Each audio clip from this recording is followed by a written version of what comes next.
ലോകം എത്രയോ നാളുകളായിട്ട് പറയുന്നത് ദുഷ്ടൻ പന പോലെ തഴയ്ക്കും, അല്ലെ? ദൈവവചനത്തിൽ അങ്ങനെ ഒരു വാക്യമില്ല. പക്ഷേ ആളുകൾ, ലോകം അങ്ങനെയാണ് അതിനെ മനസ്സിലാക്കിയിരിക്കുന്നത്. എല്ലാം നെഗറ്റീവ് ആയിരിക്കുമ്പോൾ, എല്ലാം പ്രതികൂലമായിരിക്കുമ്പോൾ, എല്ലാം പ്രതിസന്ധി ആയിരിക്കുമ്പോൾ, എല്ലാം അനുകൂലമല്ലാത്ത സാഹചര്യമായിരിക്കുമ്പോൾ അവിടുന്ന് ഓടി പോവുകയല്ല, അവിടെ ഫലം കായ്ക്കാനായിട്ട് കഴിയുക എന്ന് പറയുന്നതാണ് എൻ്റെയും നിങ്ങളുടെയും ഉത്തരവാദിത്വം. കർത്താവ് ചെയ്തത് ശരിയാണോ? കായ്ക്കാത്ത സമയത്ത് പ്ലാവിൻ്റെ ചോട്ടിൽ പോയി ചക്ക നോക്കിയാൽ ചക്ക കിട്ടുമോ? അല്ലേ? പക്ഷെ കർത്താവ് അന്വേഷിക്കുന്നത് എപ്പോഴും സ്ട്രെയിഞ്ച് ആയിട്ടായിരുന്നു.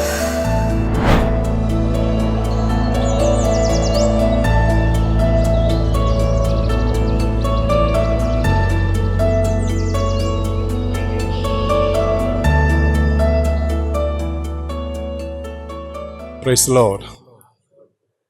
അനുഗ്രഹിക്കപ്പെട്ട ദിവസത്തിനായി ദൈവത്തെ സ്തുതിക്കുന്നു. വളരെ അനുഗ്രഹിക്കപ്പെട്ട ഒരു എക്സോട്ടേഷൻ ലിജോ ബ്രദറിലൂടെ കർത്താവ് നമ്മെ കേൾപ്പിച്ചു. അല്പസമയത്തെ വചനധ്യാനത്തിനായി നമുക്ക് 92 സങ്കീർത്തനം അതിൻ്റെ 12 വാക്യത്തിലേക്ക് പ്രവേശിക്കാം. 92 സങ്കീർത്തനം അതിൻ്റെ 12 വാക്യം.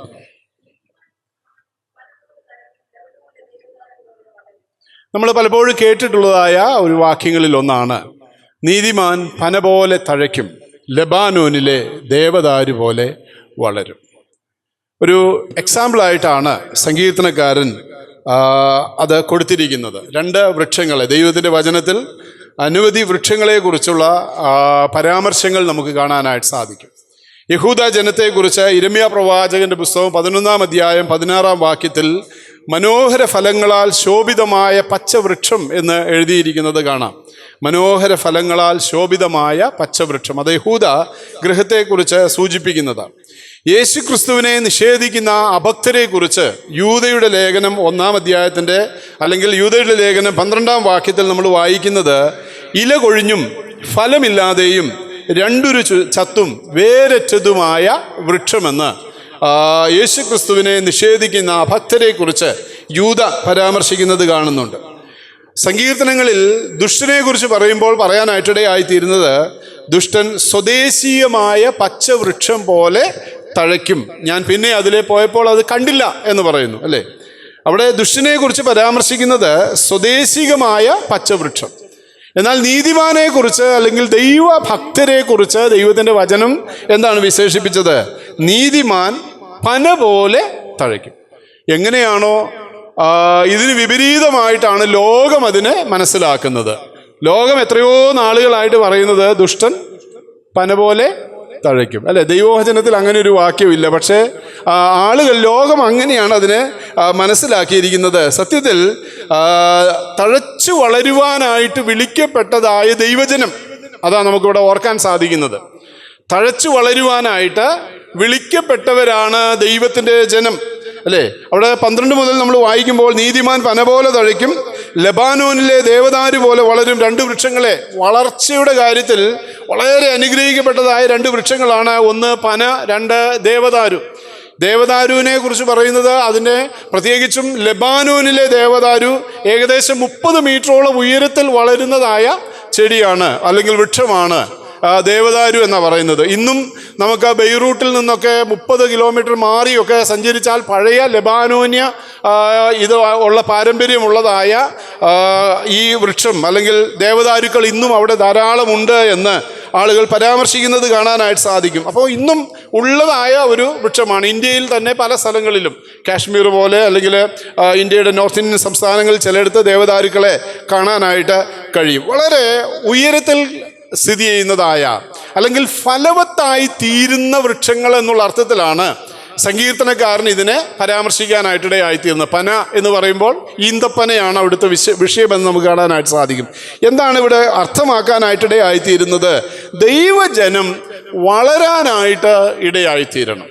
ദൈവജനം തഴച്ചു വളരുവാനായിട്ട് വിളിക്കപ്പെട്ടവരാകുന്നു എന്നാണ് ഈ സങ്കീർത്തന വാക്യങ്ങളിലൂടെയൊക്കെ. അതും അൺസീസണിൽ നിങ്ങൾ വളരണം, അല്ലേ? എല്ലാം അനുകൂലമായിരിക്കുമ്പോൾ വളരുന്നതിനെ അല്ല ഇവിടെ വളർച്ച എന്ന് വിശേഷിപ്പിച്ചിരിക്കുന്നത്. യഹോവയുടെ ആലയത്തിൽ നടുതലയായവർ ദൈവത്തിൻ്റെ പ്രാകാരങ്ങളിൽ തഴയ്ക്കും, വാർദ്ധക്യത്തിലും അവർ ഫലം കായ്ച്ചുകൊണ്ടിരിക്കും, അവർ പുഷ്ടി വെച്ചും പച്ച പിടിച്ചും ഇരിക്കും. വാർദ്ധക്യത്തിലും അവർ ഫലം കായ്ച്ചുകൊണ്ടിരിക്കും എന്ന് പറയുമ്പോൾ ഫലകരമായി തീരാനായിട്ട് യാതൊരു സാധ്യതയുമില്ലാത്തതായ അൺസീസൺ ആയിരിക്കുന്ന അവസ്ഥയിലും അവരെങ്ങനെയായിരിക്കണമെന്നാണ് ദൈവത്തിൻ്റെ വചനം വിശേഷിപ്പിക്കുന്നത്. അൺസീസണിലും നിങ്ങൾ ഫലമുള്ളവരായി പ്രയോജനമുള്ളവരായി തീരാനായിട്ട് ഇടയായിത്തീരുക. അപ്പോൾ വളരുവാൻ, ഗ്രോ ചെയ്യുവാനായിട്ട് വിളിക്കപ്പെട്ടതായ ദൈവജനം ഇവിടെ അതാ അർത്ഥമാക്കാനായിട്ടിടയാകുന്നത്. എങ്ങനെയാണ് നമുക്ക് വളരാനായിട്ട് കഴിയുന്നത്? നമ്മൾ എങ്ങനെയുള്ളവരായിരുന്നു അല്ലേ? ലിജോ അത് വായിക്കാനായിട്ടിടയായി തീർന്നു. അതിക്രമങ്ങളാലും പാപങ്ങളാലും മരിച്ചവരായിരുന്നു. അപ്പം നമ്മുടെ അവസ്ഥ അതായിരുന്നു. നമ്മൾ വളരെ മോശം അവസ്ഥയിലായിരുന്നു. നമ്മൾ കേട്ടു.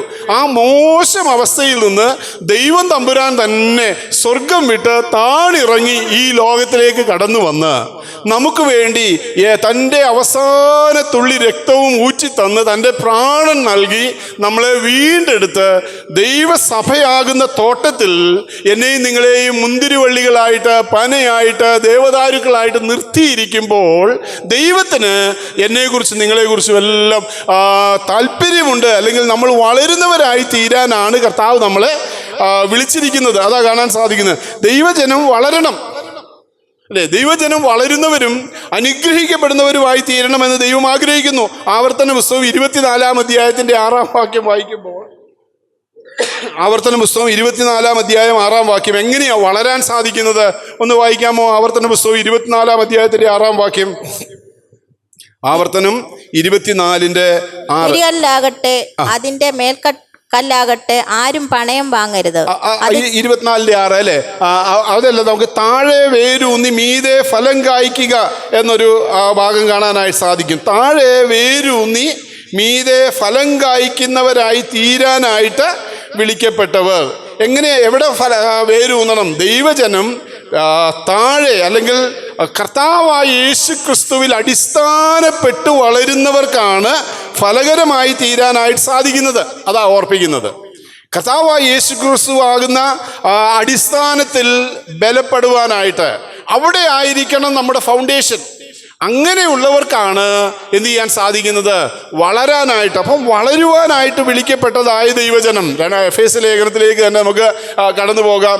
3-ാം അധ്യായത്തിൻ്റെ 16-17 വാക്യം വായിക്കുമ്പോൾ അവിടെ അപ്പോസ്തലൻ ഇങ്ങനെ പറയുന്നത് കാണാൻ സാധിക്കും. എഫേസ്യ ലേഖനം 3-ാം അധ്യായം 16-17 വാക്യങ്ങളിൽ അവൻ തന്റെ മഹത്വത്തിന്റെ ധനത്തിനൊത്തവണ്ണം, അവൻ തന്റെ ധനത്തിന്റെ മഹത്വത്തിനൊത്തവണ്ണം അവന്റെ ആത്മാവിനാൽ നിങ്ങൾ അകത്തെ മനുഷ്യനെ സംബന്ധിച്ച്, നിങ്ങളുടെ അകത്തെ മനുഷ്യനെ സംബന്ധിച്ച് ശക്തിയോടെ ബലപ്പെടേണ്ടതിന് ഒരു മോശം സാഹചര്യത്തിൽ നിന്ന് വിളിച്ച് എന്നെയും നിങ്ങളെയും കൊണ്ടുവന്നാക്കിയിരിക്കുന്നത് അപ്പോസ്തലൻ പ്രാർത്ഥിക്കുക.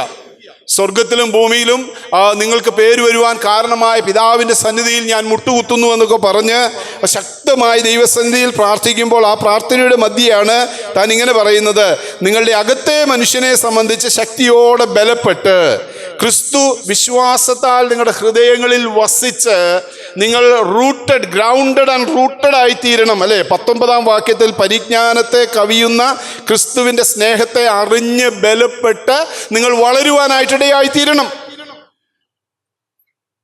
മോശം സാഹചര്യത്തിൽ നിന്ന് വിളിച്ച് ദൈവകൃപയിലേക്ക് കൊണ്ടുവന്ന് അല്ലേ വളരാനായിട്ട് ദൈവം ആക്കി വെച്ചിരിക്കുന്നതാണ് ദൈവസഭ. എന്നാൽ ഇന്ന് പകൽക്കാലം പ്രിയപ്പെട്ടവരെ, എനിക്ക് നിങ്ങൾക്ക് വളരുവാനായിട്ട് കഴിയുന്നുണ്ടോ? ഏതാ നമ്മുടെ വളർച്ചയുടെ ലക്ഷ്യം? എഫേസ്യ ലേഖനത്തിൽ തന്നെ വീണ്ടും നമുക്ക് വായിക്കാൻ സാധിക്കും. 4-ാം അധ്യായത്തിൻ്റെ 12 മുതൽ 15 വരെയുള്ള വേദഭാഗം വായിക്കുമ്പോൾ വായിക്കാം. എഫേസ്യ ലേഖനം: അത് നാം എല്ലാവരും വിശ്വാസത്തിലും ദൈവപുത്രനെ കുറിച്ചുള്ള പരിജ്ഞാനത്തിലുമുള്ള ഐക്യതയും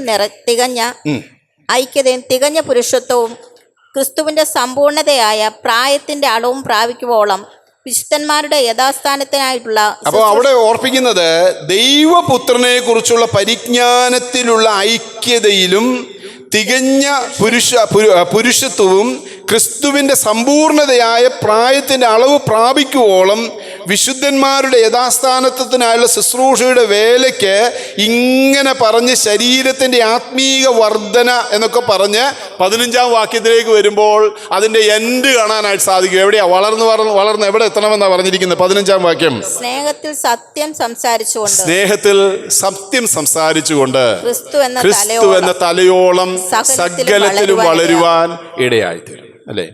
സ്നേഹത്തിൽ സംസാരിക്കുക, സത്യം സംസാരിക്കുന്നവരായി തീരുക, അത് സ്നേഹത്തിൽ സംസാരിക്കുന്നവരായി തീരുക, സ്നേഹത്തിൽ ഇടപെടുന്നവരായി തീരുക, സ്നേഹത്തിലും സത്യത്തിലും വളർച്ചയ്ക്ക് ആവശ്യമായ നിലയിൽ എന്ത് ചെയ്യാനായിട്ടിടയായി തീരണം. അവിടെ കുറേ കാര്യങ്ങൾ പറഞ്ഞു അല്ലേ? യേശു ക്രിസ്തുവിനെ കുറിച്ചുള്ള പരിജ്ഞാനം. എൻ്റെ കർത്താവ് എനിക്ക് വേണ്ടി എന്താ ചെയ്തത്? എന്തിനു വേണ്ടിയാണ് എന്നെ വിളിച്ചത്? എന്തിനാണ് എന്നെ ദൈവസഭയിൽ ആക്കി വെച്ചിരിക്കുന്നത്? എന്തിനു വേണ്ടിയാണ് കർത്താവ് തൻ്റെ പ്രാണൻ നൽകുവാനായിട്ടിടയായി തീർന്നത്? ഈ കാര്യങ്ങളെയൊക്കെ കുറിച്ച് മനസ്സിലാക്കിയിട്ട് ക്രിസ്തു എന്ന തലയോളം സകലത്തിലും വളരുന്നതായ അനുഭവമുള്ളവരായി തീരാനായിട്ട് കർത്താവ് എന്നെയും നിങ്ങളെയും വിളിച്ചിരിക്കുന്നു. അപ്പോൾ വളരുക, അതാ നമ്മൾ വായിക്കാനായിട്ടിടയായത്. നീതിമാൻ പന പോലെ തഴയ്ക്കും, ലെബാനോനിലെ ദേവദാരു പോലെ വളരും. വളരുന്നവരായി തീരുക. എന്താണ് വളർച്ച? ആത്മീയ വളർച്ച എന്ന് പറഞ്ഞാൽ എന്താ? ആത്മീയ വളർച്ച എന്താ? നമ്മൾ ഇടയ്ക്കിടയ്ക്ക് ഒന്ന് സ്വയം പരിശോധിക്കാനായിട്ടിടയായിത്തീരണം. കർത്താവേ, എനിക്ക് ആത്മീയമായി വളരാനായിട്ട് സാധിക്കുന്നുണ്ടോ? എഫേസ്യ ലേഖനത്തിൽ നമ്മൾ കണ്ടു അല്ലേ? 3-ാം അധ്യായത്തിൽ നമ്മൾ കണ്ടു, നിങ്ങളുടെ അകത്തെ മനുഷ്യൻ ശക്തിയോടെ ബലപ്പെടണം. അകത്തെ മനുഷ്യൻ വളരണം. ആത്മീയ മനുഷ്യൻ ജഡത്തെ ക്രൂശിച്ച് ആത്മീയ മനുഷ്യൻ വളരാനായിട്ട് ഇടയാകണം. ജഡത്തെ ക്രൂശിക്കാനായിട്ട് കഴിയുന്നതാണ് ആത്മീയ വളർച്ച. അതാ ആ വാക്യത്തിൽ അപ്പോസ്തലൻ ഓർപ്പിക്കുന്നത്. ജഡത്തെ ക്രൂശിച്ച് അകത്തെ മനുഷ്യൻ, ആത്മീയ മനുഷ്യനെ വളർത്തിയെടുക്കാനായിട്ട് കഴിയുക. വളർച്ച എന്ന് പറഞ്ഞാൽ എന്താണ്? നമ്മെ തന്നെ ദൈവകൃപയ്ക്കായിട്ട് ഏൽപ്പിച്ചു കൊടുക്കുന്നതാണ്. അല്ലെങ്കിൽ ഗലാത്യ ലേഖനം 5-ാം അധ്യായം 22-ാം വാക്യം വായിക്കുമ്പോൾ ആത്മാവിൻ്റെ ഫലങ്ങളെക്കുറിച്ച് കാണുന്നുണ്ട് അല്ലേ? ആത്മാവിൻ്റെ 9 ഫലങ്ങളെക്കുറിച്ച് നമുക്കവിടെ വായിക്കാനായിട്ട് സാധിക്കുന്നുണ്ട്. ആ ആത്മാവിൻ്റെ ഫലങ്ങളിൽ വളരുന്നതാണ് ആത്മീയ വളർച്ച എന്ന് പറയുന്നത്. വായിക്കാൻ നമുക്കറിയാവുന്നതാണ്, എങ്കിലും വായിക്കാം. ആത്മാവിന്റെ ഫലമോ സ്നേഹം, സന്തോഷം, സമാധാനം, ദീർഘക്ഷമ, ദയ, പരോപകാരം, വിശ്വസ്തത, സൗമ്യത, ഇന്ദ്രിയജയം. ഈ വകയ്ക്ക് വിരോധമായി ഒരു ന്യായ പ്രമാണവുമില്ല. അപ്പോൾ ആത്മീയ വളർച്ച എന്നാൽ എന്ത്? അതിനൊരു ഡെഫിനിഷൻ അല്ലെ? ക്വസ്റ്റ്യൻ ആണ്. നമ്മൾ ക്വസ്റ്റ്യനും ആൻസറും എഴുതിയാണല്ലോ ചെറിയ ക്ലാസ്സിലൊക്കെ പഠിച്ചു വന്നത്. എന്താണ് വാട്ട് ഈസ് സ്പിരിച്വൽ ഗ്രോത്ത്? ആത്മീയ വളർച്ച എന്ന് പറഞ്ഞാൽ എന്താണ്? ആത്മീയ വളർച്ച എന്ന് പറഞ്ഞാൽ വൺ ഓഫ് ദി ഡെഫിനിഷൻ, ആത്മാവിൻ്റെ ഫലങ്ങളിൽ വളരാനായിട്ട് കഴിയുന്നതാണ് ആത്മീയ വളർച്ച അല്ലേ? എന്തെല്ലാമാണ് ആത്മാവിൻ്റെ ഫലം എന്ന് കണ്ടു? സ്നേഹം നമ്മിലുണ്ടോ അല്ലേ? സന്തോഷം, സമാധാനം, ഇന്ദ്രിയജയം, ഇങ്ങനെ 9 ഫലങ്ങളെക്കുറിച്ച് പറഞ്ഞിരിക്കുന്നു. അപ്പോൾ ആത്മീയ വളർച്ച എന്ന് പറയുന്നത് ആത്മാവിൻ്റെ ഫലങ്ങളിൽ വളരാനായിട്ട് കഴിയുന്നതാണ്. ഭൗതികമായി ഉണ്ടാകുന്ന വളർച്ചയല്ല. ലോക്കൽ പാസ്റ്റർ, സെൻട്രൽ പാസ്റ്റർ ആയിട്ട് തീരുന്നതല്ല ആത്മീയ വളർച്ച. അവനവനിൽ ഓരോ ദൈവവിശ്വാസിയിലും സ്പിരിച്വലായി സംഭവിക്കേണ്ടതാണ്. സെക്രട്ടേറിയറ്റിൽ ക്ലറിക്കൽ പോസ്റ്റിൽ കയറിയിട്ട് സെക്രട്ടറി ആയിട്ടോ ചീഫ് സെക്രട്ടറി ആയിട്ടോ വിരമിക്കുന്നതിനെ വളർച്ച എന്നല്ല, അത് എന്താ പറയുന്നത്, അതിനെ നമുക്ക് പറയാൻ സാധിക്കുന്നത് അത് ഫിസിക്കൽ ഗ്രോത്ത് അല്ലെങ്കിൽ ഭൗതികമായ വളർച്ചയുടെ ഭാഗമാണ്. ഇപ്പോൾ ഒരു പൊസിഷനിൽ നിന്ന് മറ്റൊരു പൊസിഷനിലേക്ക് പോകുന്നതല്ല വളർച്ച. ഈ ലോകത്തിലെ ഒരു പൊസിഷനിൽ നിന്ന് മറ്റൊരു പൊസിഷനിലേക്ക് എത്തിപ്പെടുന്നതിനെ ആത്മീയ വളർച്ച എന്ന് പറയുന്നില്ല. പിന്നെയോ എന്താ ആത്മീയ വളർച്ച? എന്നിലും നിങ്ങളിലും ഉണ്ടാകുന്ന ആത്മീയ രൂപാന്തരത്തെയാണ് ആത്മീയ വളർച്ച എന്ന് ഉദ്ദേശിക്കുന്നത്. നീതിമാൻ പന പോലെ തഴയ്ക്കും, ലെബാനോനിലെ ദേവദാരു പോലെ വളരുമെന്ന് പറയുമ്പോൾ ആത്മാവിൻ്റെ ഫലങ്ങളിൽ എനിക്ക് നിങ്ങൾക്കും വളർച്ചയുണ്ടാകണം. ഈ 9 ആത്മീയ ഫലങ്ങൾ നമ്മൾ കണ്ടല്ലോ. 2, ആ ജഡത്തിൻ്റെ പ്രവൃത്തികളെ ക്രൂശിക്കാൻ കഴിയുന്നതാണ് ആത്മീയ വളർച്ച. എന്തെല്ലാം ആ ജഡത്തിൻ്റെ പ്രവൃത്തികൾ? ഗലാത്യ ലേഖനം തന്നെ 5-ാം അധ്യായത്തിൻ്റെ 19 മുതൽ നമുക്ക് കാണാനായിട്ട് സാധിക്കുമല്ലേ? ഗലാത്യ ലേഖനം 5-ാം അധ്യായം. ജഡത്തിന്റെ പ്രവൃത്തികളോ ദുർനടപ്പ്, അശുദ്ധി, ദുഷ്കാമം, വിഗ്രഹാരാധന, ആഭിചാരം, പക, പിണക്കം, ജാരശങ്ക, ക്രോധം, ശാഠ്യം, ദ്വന്ദ്വപക്ഷം, ഭിന്നത, അസൂയ, മദ്യപാനം, വെറുക്കൂത്ത് മുതലായവ എന്ന് വെളിവാകുന്നു. ഞാൻ വിശദീകരിക്കുന്നില്ല, നമുക്കറിയാത്ത കാര്യമല്ല, നമ്മൾ ആദ്യമായിട്ട് കേൾക്കുന്നതുമല്ല, അല്ലേ? അപ്പോൾ സ്പിരിച്വൽ ഗ്രോത്ത്, ആത്മീയ വളർച്ച എന്ന് പറയുന്നത് ആത്മാവിൻ്റെ ഫലങ്ങളിൽ വളരാൻ കഴിയുന്നതാണ്. അപ്പം അതിന് ഇന്ന് പകൽക്കാലം ആ ഡെഫിനിഷൻ പഠിച്ചിട്ടേ ഇവിടുന്ന് പോകാവൂ. 2, ആ ജഡത്തിൻ്റെ പ്രവർത്തികളെ ക്രൂശിക്കാൻ കഴിയുന്നതാണ് ആത്മീയ വളർച്ച എന്ന് പറഞ്ഞാൽ.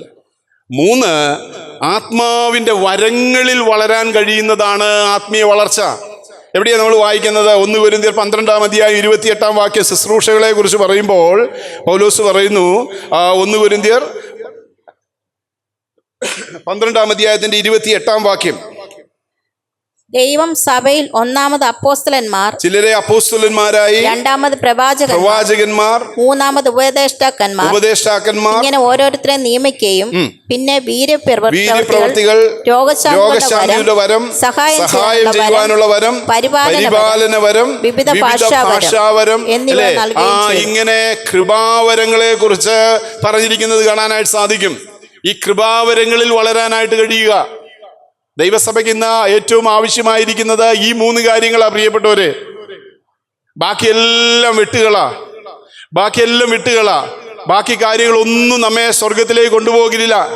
നമ്മൾ അതിക്രമങ്ങളാലും പാപങ്ങളാലും മരിച്ചവരായിരുന്ന എന്നെയും നിങ്ങളെയും ദൈവത്തിൻ്റെ കൃപ, അർഹതയില്ലാത്ത സ്ഥാനത്ത് ദൈവം നമ്മിൽ ചൊരിഞ്ഞതായ ദൈവത്തിൻ്റെ കൃപ, ഈ ലോകത്ത് മില്യൺ കണക്കിന് ആളുകൾ ഉണ്ടായിട്ട് അവരെ ഒന്നും തിരഞ്ഞെടുക്കാതെ എന്നെയും നിങ്ങളെയും കാണുവാൻ ദൈവത്തിന് നമ്മോട് പ്രസാദം തോന്നി നമ്മെ തിരഞ്ഞെടുത്തത് ആ നിത്യരാജ്യത്തിന് ഞാനും നിങ്ങളും അവകാശികളായി തീരേണ്ടതിന് വേണ്ടിയാ.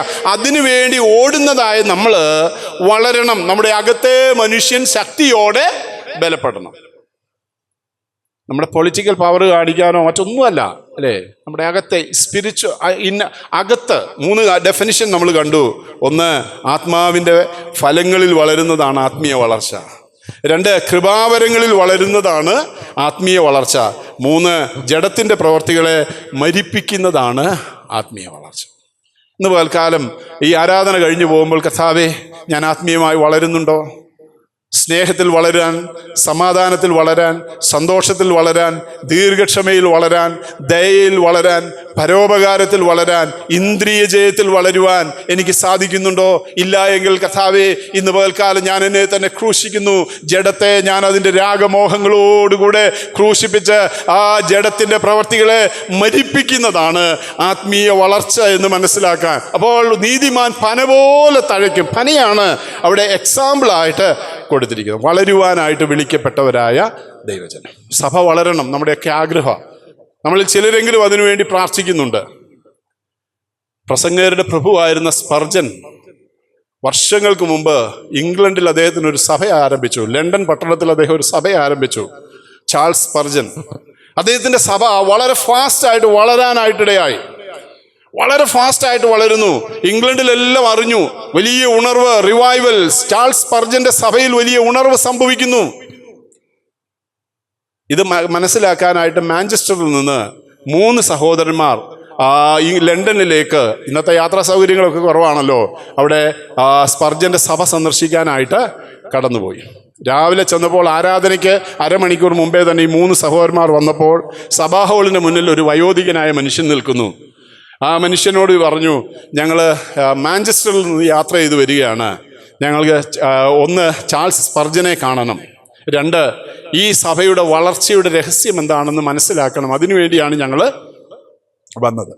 ആ വയോധികൻ അവരെ താഴത്തെ സെല്ലാറിലേക്ക് കൂട്ടിക്കൊണ്ടുപോയി. ആരാധന ആരംഭിക്കാൻ ഇനിയും അരമണിക്കൂറുണ്ട്. താഴത്തെ സെല്ലാറിലേക്ക് കൂട്ടിക്കൊണ്ടുപോയി. അവിടെ ചെന്നപ്പോൾ അവിടെ ഒരു കൂട്ടം ആളുകൾ, ഏകദേശം 700 പേരിരുന്ന് പ്രാർത്ഥിച്ചുകൊണ്ടിരിക്കുക. ഏകദേശം 700 പേരിരുന്ന് പ്രാർത്ഥിച്ചുകൊണ്ടിരിക്കുക. ആ വയോധികൻ ഇദ്ദേഹത്തോട് പറഞ്ഞു, ആരാധന തുടങ്ങിയിട്ടില്ല, ആരാധനയുടെ അനുഗ്രഹത്തിനായിട്ട് നടക്കുന്നതായ പ്രാർത്ഥനയാണ്.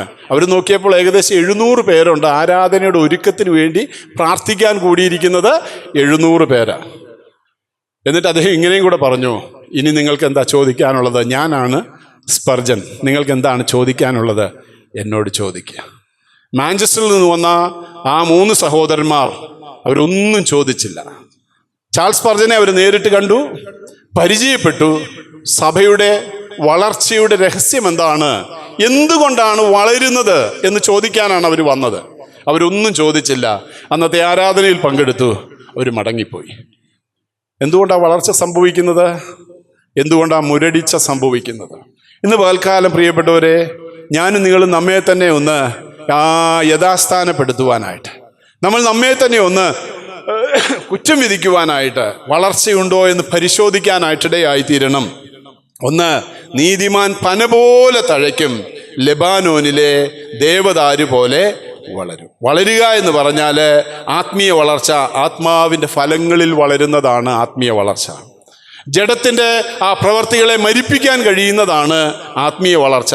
3, കൃപാവരങ്ങളിൽ വളരാനായിട്ട് കഴിയുന്നതാണ് ആത്മീയ വളർച്ച.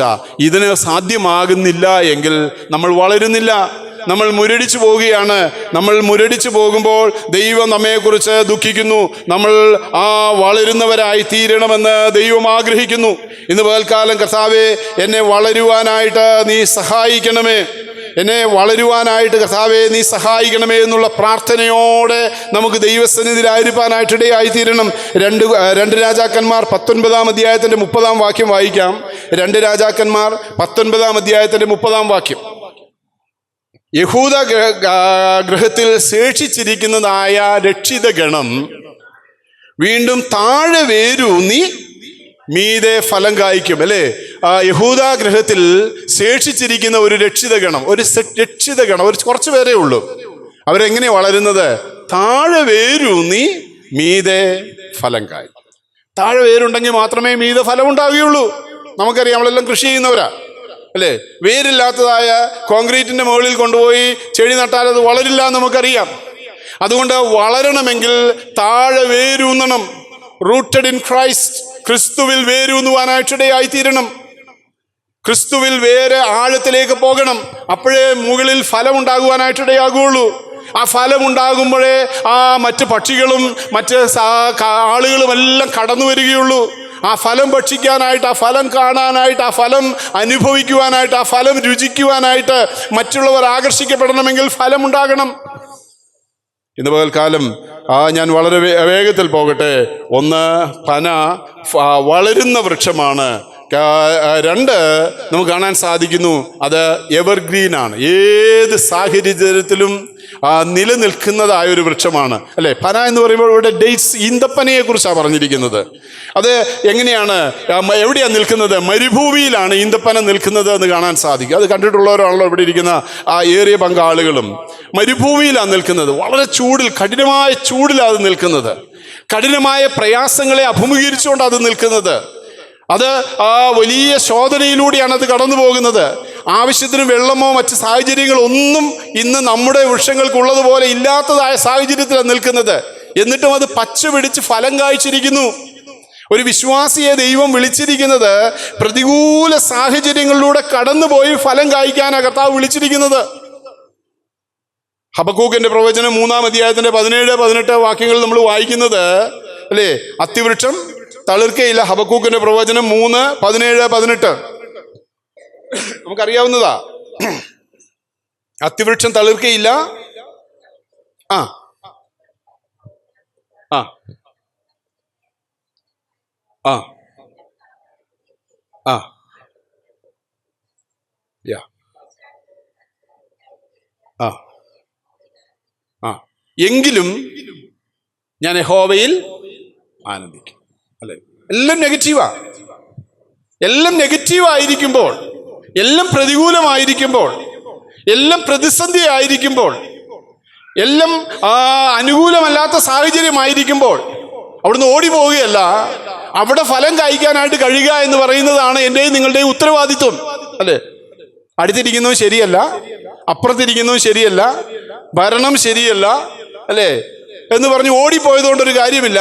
എല്ലാ പ്രതികൂലങ്ങളുടെയും മധ്യേ നിന്നുകൊണ്ട് നിങ്ങൾക്ക് വളരാനായിട്ട് കഴിയണം. അല്ലെങ്കിൽ ആ പ്രതികൂലങ്ങളെ അനുകൂലമാക്കുവാനായിട്ട്, നെഗറ്റീവായിരിക്കുന്നവനെ തിരുത്തുവാനായിട്ട്, പ്രബോധിപ്പിക്കുവാനായിട്ട്, അവനോട് ദൈവവചനം പറഞ്ഞ് അവനെ ആ യഥാർത്ഥ കൃപയിലേക്ക് കൊണ്ടുവരുവാനായിട്ട് വെറുക്കുകയല്ല, ഓടിച്ചു വിടുകയല്ല, തള്ളിക്കളയുകയല്ല, എല്ലാവരെയും ചേർത്തടച്ചുകൊണ്ട് പ്രതികൂലങ്ങളിലും എവർഗ്രീൻ ആയിരിക്കാൻ സാധിക്കണം. അതാ പനയുടെ പ്രത്യേകത.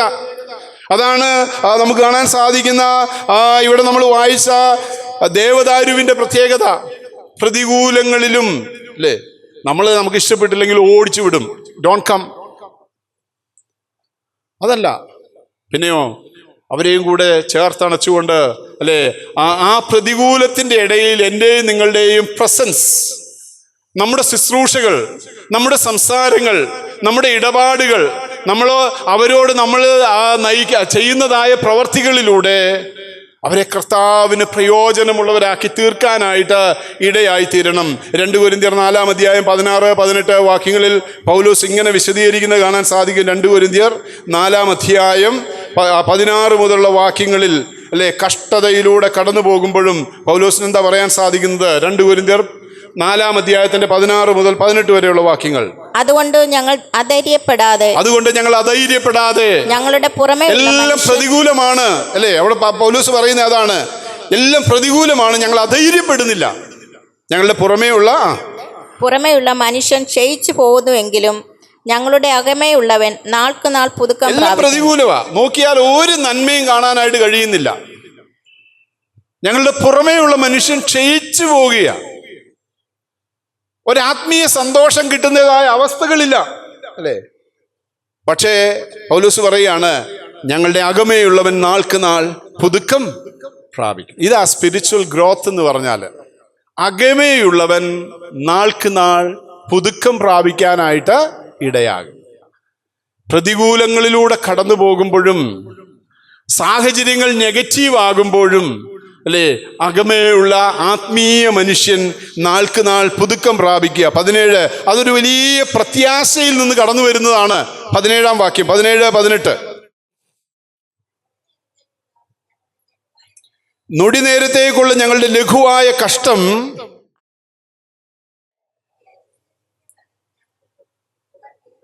ഈ ലോകത്തിലെ കഷ്ടങ്ങളും ഇവിടുത്തെ കൂട്ടായ്മയും എല്ലാം പ്രിയപ്പെട്ടവരെ നൊടി നേരത്തേക്കുള്ളതാ.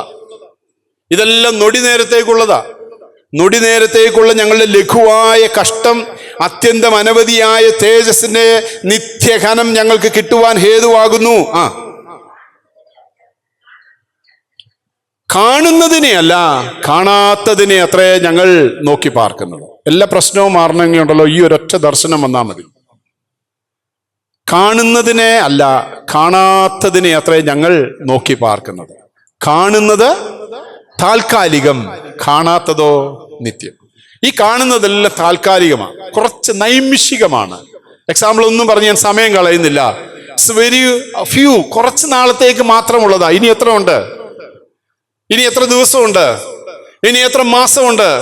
ഓരോരുത്തരും അവരവരുടെ ആയുസ്സിൽ ഒന്ന് വെച്ച് നോക്കുകയാണെങ്കിൽ ഇനി എത്ര നാൾ നമുക്ക് ആയിരിക്കാൻ സാധിക്കും അല്ലേ. കേരളത്തിലെ ഏറ്റവും പ്രായം കൂടിയ വ്യക്തികളിൽ ഒരാളായിരുന്നു കഴിഞ്ഞ ആഴ്ച മാറ്റപ്പെട്ട VS അച്യുതാനന്ദൻ. കണ്ണേ കരളെ എന്നൊക്കെ പറഞ്ഞ് നമ്മൾ അദ്ദേഹത്തെ യാത്രയാക്കി. No more. VS Achuthanandan is no more in the world.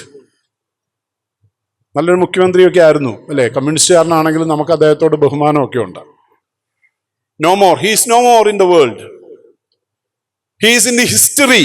അല്ലേ, വരും ദിവസങ്ങളിൽ അദ്ദേഹത്തിന് മ്യൂസിയം പണിയും, അദ്ദേഹത്തിന്റെ പ്രതിമ വരും, അദ്ദേഹത്തിന് ഇതെല്ലാം വരും. എന്തുകൊണ്ടാണ് ഇതെല്ലാം വരുന്നത്? He is in the part of the history. ഇവിടെ ഇരിക്കുന്ന ഞാനും നിങ്ങളും ഒക്കെ ഉണ്ടല്ലോ, നമ്മൾ പാർട്ട് ഓഫ് ദ ഹിസ്റ്ററി. നമ്മൾ ആവാൻ പോവുകയാണ്. നമ്മൾ ഓർക്കുക, നമ്മൾ ഇരിക്കുന്നത് ഇങ്ങനെ എവർലാസ്റ്റ് ആയിട്ട് ഇരിക്കുമെന്നാണ് നമ്മൾ ചിന്തിക്കുന്നത്. നമ്മൾ കൂടെ കുറച്ച് നാൾ കഴിയുമ്പോൾ നമ്മൾ ഓരോരുത്തരും Abdul Samad will be A history in the world. ഞാനൊരു ചരിത്രമായി മാറ്റപ്പെടാനായിട്ട് ഇടയാകും. എത്ര പേരൊന്നും ഓർക്കുകയല്ല. എൻ്റെ പിള്ളേർ ചിലപ്പോൾ ഓർത്താലായി, അതും കുറച്ച് ദിവസം വല്ലോ ഓർത്താലായി. അച്യുതാനന്ദനെ ഓർക്കുന്ന പോലെ എന്നെ ഓർക്കാൻ സ്മൃതി കൂടിയൊന്നും ഉണ്ടാവില്ലല്ലോ അല്ലേ. ഇവിടെ ഇരിക്കുന്ന നിങ്ങളിൽ പലരെയും അങ്ങനെ തന്നെയാണ്. നമ്മളെല്ലാവരും ഹിസ്റ്ററിയായി മാറ്റപ്പെടുവാനുള്ളവരാണ്. We are not for everlasting. പിന്നെ എന്തിനു വേണ്ടിയാ ഈ വഴക്കുകൾ അല്ലേ? എന്തിനു വേണ്ടിയാണ്? ഇവിടെ പൗലോസ് പറയാണ്, കാണുന്നതിനെ അല്ല കാണാത്തതിനെ അത്രേ ഞങ്ങൾ നോക്കി പാർക്കുന്നത്. കാണുന്നത് താൽക്കാലികം, കാണാത്തതോ നിത്യം. ആ നിത്യമായ ഒന്നിനു വേണ്ടി എന്നെ വിളിച്ചിരിക്കുകയാണ്. അതിനു വേണ്ടി സന്തോഷത്തോടെ ഐക്യതയോടെ ആത്മാവിൽ വളർന്ന്, ആത്മാവിന്റെ ഫലങ്ങളിൽ വളർന്ന്, കൃപാവരങ്ങളിൽ വളർന്ന്, ആത്മാവിലും സത്യത്തിലും അവനെ ആരാധിച്ച് ജഡത്തിന്റെ പ്രവർത്തികളെ ക്രൂശിച്ച് മുന്നേറുക എന്നുള്ളതാ കർത്താവ് എന്നെ കുറിച്ചും നിങ്ങളെ കുറിച്ചും ആഗ്രഹിക്കുന്നത്. 3 ഒരു കാര്യം കൂടെ പറഞ്ഞ് ഞാൻ എൻ്റെ വാക്കുകൾ അവസാനിപ്പിക്കാം. പന ഫലം കായ്ക്കുന്ന വൃക്ഷമാണ്. പന ഫലം കായ്ക്കുന്ന വൃക്ഷമാണ്. അത് നമ്മൾ വായിച്ചു 2 രാജാക്കന്മാർ 19:30. താഴെ വേരൂന്നി മീതെ ഫലം കായ്ക്കണം. ഡേറ്റ്സിന്റെ കുല കണ്ടിട്ടുണ്ടല്ലോ അല്ലേ? സൗദിയിലും ഡേറ്റ്സിന്റെ കുല, ഒരു കുലയിൽ ഏകദേശം 1000-ലധികം എന്തുണ്ടാവും? ഫലമുണ്ടാവും. ഞാൻ കണ്ടിട്ടുണ്ട്. ഞാൻ കുവൈറ്റിലൊക്കെ പോയ സമയത്ത് നേരിട്ട് കണ്ടിട്ടുണ്ട്. ഒരു കുലയിൽ എത്രയാ? 1, 2, 3 അല്ല, നമ്മുടെ തേങ്ങ കായ്ക്കുന്ന പോലെ 5 തേങ്ങ 10 തേങ്ങയൊന്നും അല്ല. 1000-ലധികമാണ് ഈന്തപ്പനയുടെ. അത് കണ്ടിട്ടായിരിക്കാം ഒരു പക്ഷെ സങ്കീർത്തനക്കാരൻ ആ വീക്ഷണത്തിലായിരിക്കും എഴുതിയത്. നീതിമാൻ പന പോലെ തഴയ്ക്കും അല്ലേ? ഫലം കായ്ക്കുന്ന വൃക്ഷമാണ്. എന്നെയും നിങ്ങളെയും കർത്താവ് വിളിച്ചിരിക്കുന്ന ഫലം കായ്ക്കാനാ. മർക്കോസ് സുവിശേഷം 11-ാം അധ്യായത്തിന്റെ 12 മുതൽ 14 വരെയുള്ള വേദഭാഗം നോക്കി. മർക്കോസ് 11-ന്റെ 12 മുതൽ 14 വരെയുള്ള വേദഭാഗം ഞാൻ അവസാനിപ്പിക്കാം, സമയം മുന്നോട്ട് പോയല്ലോ. മർക്കോസ് 11:12 മുതൽ 14 വരെയുള്ള വേദഭാഗം. പിറ്റേന്നാൾ അവർ ബേഥാനിയെ വിട്ടു പോരുമ്പോൾ അവന് വിശന്നു. അവൻ ഇലയുള്ള ഒരു അത്തിവൃക്ഷം ദൂരത്തു നിന്ന് കണ്ടു. അതിൽ വല്ലതും കിട്ടുമോ എന്ന് വെച്ച് ചെന്നു. അതിനരികെ എത്തിയപ്പോൾ ഇലയല്ലാതെ ഒന്നും കണ്ടില്ല. അത് അത്തിപ്പഴത്തിന്റെ കാലമല്ലാഞ്ഞു. അവൻ അതിനോട്, ഇനി നിങ്ങൾ നിന്ന് എന്നേക്കും ആരും ഫലം തിന്നാതിരിക്കട്ടെ എന്ന് പറഞ്ഞു. കർത്താവ് ഫലം അന്വേഷിക്കുന്നു. അത് പറയാൻ ആ വാക്യം വായിച്ചത്. കർത്താവ് ഫലം അന്വേഷിക്കുന്നു. എപ്പോഴാണ് കർത്താവ് ഫലം അന്വേഷിക്കുന്നതെന്ന് അറിയാമോ? അൺസീസൺ ആയിരിക്കുമ്പോഴാണ് കർത്താവ് ഫലം അന്വേഷിക്കുന്നത്. നിങ്ങൾ ഓർക്കുന്നത്, ഞായറാഴ്ച ദൈവത്തെ ആത്മാവിൽ പാടി ആരാധിച്ച് കർത്തൃമേശയിലും പങ്കെടുത്ത് തന്നെത്താൻ ശോധനയെന്ന് പോകുന്ന വഴിക്കാണ് കർത്താവ് ഫലം അന്വേഷിക്കുന്നതെന്ന് വിചാരിക്കരുത്. അൺസീസണിലാണ് കർത്താവ് ഫലം അന്വേഷിക്കുന്നത് അല്ലേ? ഇവിടെ അതാ എഴുതിയിരിക്കുന്നത്. അത് അത്തിപ്പഴത്തിന്റെ കാലമല്ലാഞ്ഞു. അത്തിപ്പഴം കായ്ക്കാൻ യാതൊരു സാധ്യതയുമില്ലാത്ത ആ സീസണിൽ കർത്താവ് അതിൽ ഫലം അന്വേഷിച്ചു, കണ്ടില്ല. ഇനി നിങ്ങൾ നിന്ന് എന്നേക്കും ആരും ഫലം തിന്നാതിരിക്കട്ടെ എന്ന് പറഞ്ഞു. അത് ശിഷ്യന്മാർ കേട്ടു. കർത്താവ് ചെയ്തത് ശരിയാണോ അല്ലേ? കായ്ക്കാത്ത സമയത്ത് പ്ലാവിന്റെ ചോട്ടിൽ പോയി ചക്ക നോക്കിയാൽ ചക്ക കിട്ടുമോ അല്ലേ? പക്ഷെ കർത്താവ് അന്വേഷിക്കുന്നത് എപ്പോഴും സ്ട്രെയിഞ്ച് ആയിട്ടായിരിക്കും. നമ്മുടെ നിയമമല്ല കർത്താവിന്റെ നിയമം.